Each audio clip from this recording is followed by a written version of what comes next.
बड़ों को प्रणाम, छोटों को स्नेह और आशीष। मैं हूँ राजेश त्रिपाठी। स्वागत है आपका मेरे चैनल धर्म दर्पण में।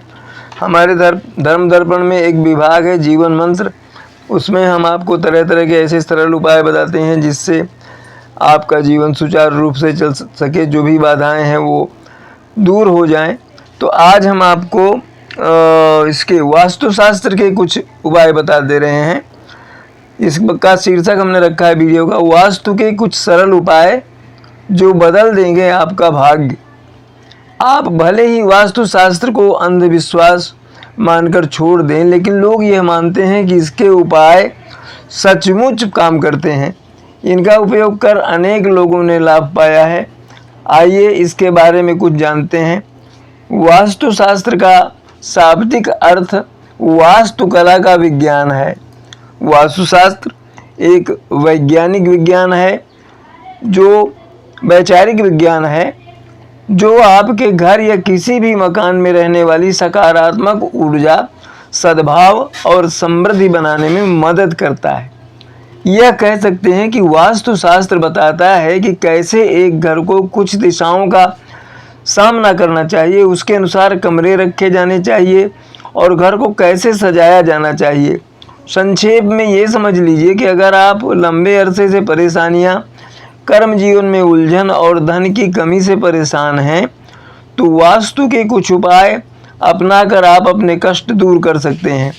घर के वस्तुओं की दिशा बदलकर भी आप वास्तु दोष दूर कर सकते हैं। यहाँ पर हम आपको वास्तु के कुछ ऐसे उपाय बता रहे हैं जो आपकी कई तरह की परेशानियाँ दूर कर सकते हैं। ये जान लीजिए कि अगर घर में वास्तु दोष है तो यह परेशानी का कारण बन सकता है, क्योंकि इससे नकारात्मक ऊर्जा यानी निगेटिव एनर्जी पैदा होती है। इससे अनेक तरह की परेशानियां पैदा हो सकती हैं। आइए हम आपको वास्तु के कुछ उपाय बतलाते हैं। वास्तु विज्ञान के अनुसार अगर ईशान कोण यानी उत्तर पूर्व में रसोई घर हो तो उस रसोई घर के अंदर गैस चूल्हे को आग्नेय कोण में रख दें और रसोई के ईशान कोण में साफ बर्तन में जल भरकर रख दें। ऐसा करने से आपके घर में धन आएगा और कहीं धन फंसा हुआ हो तो उसके मिलने की उम्मीद बढ़ जाएगी। दूसरा उपाय है, अगर आपके घर में स्वास्थ्य संबंधी समस्या हो, कोई बराबर बीमार रहता हो, तो घर की उत्तर दिशा में देवी लक्ष्मी की ऐसी तस्वीर लगाएं जिसमें वह कमल आसन पर विराजमान हो और स्वर्ण मुद्राएं गिरा रही हों। ऐसी तस्वीर लगाना शुभ माना जाता है। इससे घर में समृद्धि का वास होता है। साथ ही अगर आप उत्तर दिशा में तोता की तस्वीर लगाएंगे तो पढ़ाई करने वाले बच्चों के लिए काफ़ी फायदेमंद होगा। एक अगला उपाय है, घर का प्रधान व्यक्ति माने मुखिया जो है घर का, अगर भगवान शिव और चंद्रदेव के मंत्रों का हर रोज जाप करता है तो उसके यहाँ सुख और शांति का वास रहता है। वास्तु के नियमानुसार घर के बड़ों को नियमित शिव जी के मंत्रों का जाप करना चाहिए। इससे घर में समृद्धि की वृद्धि होती है। शनिदेव की कृपा पाने के लिए और 7.5 ढैया के दौरान संकट से मुक्ति के लिए घर के पश्चिम दिशा में शनि यंत्र की विधि पूर्वक स्थापना करनी चाहिए। इससे जीवन में आने वाली समस्याओं का अंत होगा। हर दिन सुबह मुख्य द्वार पर 1 लोटा जल जरूर डालना चाहिए। इससे सकारात्मक ऊर्जा का संचार होता है। घर में सुख समृद्धि के लिए अगर आप घर के दक्षिण पश्चिम भाग को ऊंचा रखेंगे तो ये शुभ रहता है। घर में उन्नति और शांति का वास होता है। मकान के दक्षिण पश्चिम भाग में टीला या चट्टान हो तो ये बड़ा ही लाभदायी होता है। नौकरी व्यवसाय में जल्दी सफलता के लिए पूर्व दिशा के घर में सूर्य यंत्र की स्थापना करें। पूर्व मुखी घर में मुख्य द्वार के बाहर ऊपर की ओर सूर्य का चित्र या प्रतिमा लगाएं।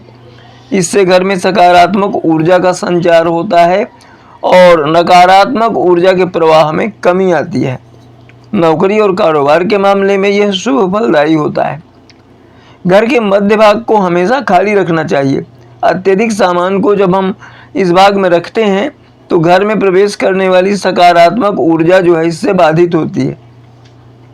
अगर यहाँ सामान रखना ही है तो कम रखें और यहाँ गंदगी न होने दें। कर्ज से मुक्ति के लिए घर में एक मुख्य दर्पण होना चाहिए जिसे आप पूर्वी और उत्तरी दीवारों पर लगाएं। घर के मुख्य द्वार पर कभी भी कांच नहीं लगाएं। उत्तर दिशा में दर्पण लगाने से आय और धन में वृद्धि होती है। घर के मुख्य द्वार पर काले घोड़े की नाल लगाना शुभ माना गया है। नाल का मुख नीचे की तरफ होना चाहिए। मान्यता है कि इससे बुरी नज़र से बचाव होता है और घर में रहने वाले लोगों की प्रगति होती है। वास्तु विज्ञान के अनुसार बाथरूम और रसोई एक दूसरे से सटे हुए नहीं होने चाहिए। इनका एक दूसरे से सटा हुआ होने पर घर के अधिक लोग बीमार होते हैं, खर्च बढ़ता है। बाथरूम की नकारात्मक ऊर्जा को दूर करने के लिए कांच के एक कटोरे में समुद्री नमक भरकर रखना चाहिए। समुद्री नमक मतलब वो सादा नमक जो होता है जिसमें वो आयोडीन फाइडिन ना हो। धन लाभ के लिए हर व्यक्ति माँ लक्ष्मी का वास अपने घर में चाहता है। वास्तु शास्त्र के अनुसार उत्तर दिशा धन के देवता कुबेर की दिशा मानी जाती है। मान्यता है कि इस दिशा को साफ सुथरा रखने से माँ लक्ष्मी का घर में वास होता है। धन लाभ से जुड़े कुछ खास उपाय वास्तु शास्त्र में वर्णित हैं। अगर आपके पास भी धन नहीं टिकता है और आर्थिक तंगी से परेशान है तो आजमाएं ये वास्तु उपाय। वास्तु शास्त्र के अनुसार घर की खिड़कियों और दरवाजों को हर दिन सुबह जरूर खोलना चाहिए। वास्तु के अनुसार ऐसा करने से घर में सकारात्मक ऊर्जा का वास होता है और धन का आगमन होता है। वास्तु शास्त्र के अनुसार शंख का संबंध माँ लक्ष्मी से होता है। ऐसे में पूजा स्थल पर शंख अवश्य रखें। धन की देवी माँ लक्ष्मी के साथ शंख की भी प्रतिदिन पूजा करें। धन प्राप्ति के लिए झाड़ू हमेशा छिपा कर रखनी चाहिए। झाड़ू का संबंध माँ लक्ष्मी से माना गया है, इसलिए इसे कभी इधर उधर न फेंकें और ना ही पैरों के नीचे आने दें। आर्थिक तंगी से मुक्ति पाने के लिए फिटकरी को एक पात्र में किसी ऐसे स्थान पर रखना चाहिए जहां पर किसी की नज़र न पड़े। साथ ही प्रतिदिन पानी में एक छोटा सा फिटकरी का टुकड़ा डालकर स्नान करना चाहिए। मान्यता है ऐसा करने से धन का अभाव कम होता है। स्वच्छता में माँ लक्ष्मी का वास होता है। ऐसे में भूल कर भी घर को गंदा नहीं करना चाहिए। ऐसा करने से घर में बरकत नहीं होती है, वृद्धि नहीं होती है। पूजा स्थल पर चावल के ढेर पर माँ अन्नपूर्णा की विधि विधान से स्थापना करके प्रतिदिन उनकी पूजा करें। मान्यता है कि माँ अन्नपूर्णा की पूजा करने से घर में अन्न व धन का भंडार हमेशा भरा रहता है।